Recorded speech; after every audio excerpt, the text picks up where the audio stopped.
Hello everyone, নতুন আরেকটি video নিয়ে চলে এসেছি আপনাদের মাঝে। আজকে আমি নিয়ে এসেছি মাছের তেলের বড়া বা তেলের পাকোড়া। এজন্য আমি রুই মাছের তেলটা ব্যবহার করেছি। আপনারা যে কোনো বড় মাছের তেল দিয়ে এই রেসিপিটা করতে পারবেন।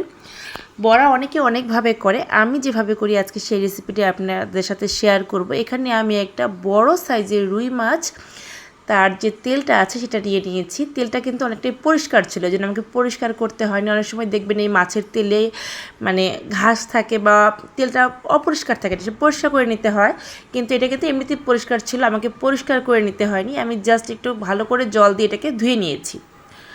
আমি এই তেলের বড়াটা করব, এই জন্য তেলটাকে প্রথমে একটু ছোট করে কেটে নেব। খুব একটা বেশি ছোটো আমি করব না, আমি দেখাচ্ছি আমি কীভাবে কেটেছি। দেখুন, ঠিক এরকম অনেকটাই বড় রেখে কেটেছি, কারণ তেলের বড়া এমনিতেও তেলে দেওয়ার সাথে সাথে অনেকটা গলে যায়, এই জন্য একটু বড় করে কেটেছি। আর তেলের সাথে যে মেটেটা ছিল সেটাও আমি দিয়ে দিয়েছি।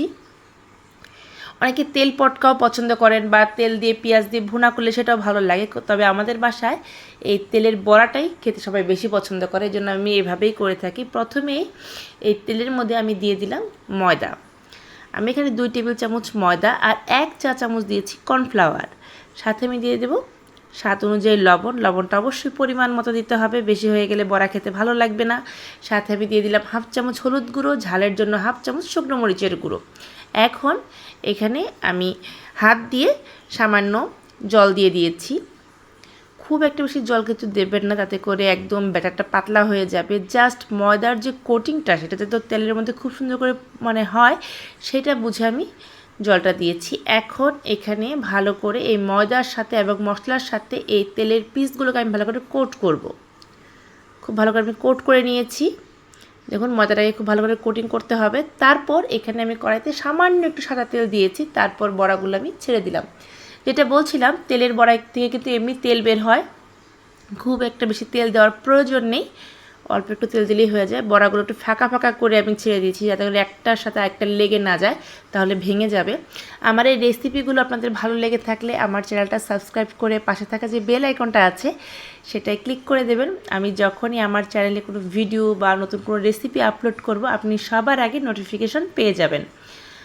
আমি সবগুলো তেলের বড়াই এখানে দিয়ে দিলাম। এই বড়াটা তো আমার কাছে খালি খালিই ভালো লাগে, দেখা যায় আমি ভাতের সাথে তো খেয়ে থাকি, তাছাড়াও এমনি ভাজার পর আমার কাছে গরম গরম খালি ভালো লাগে।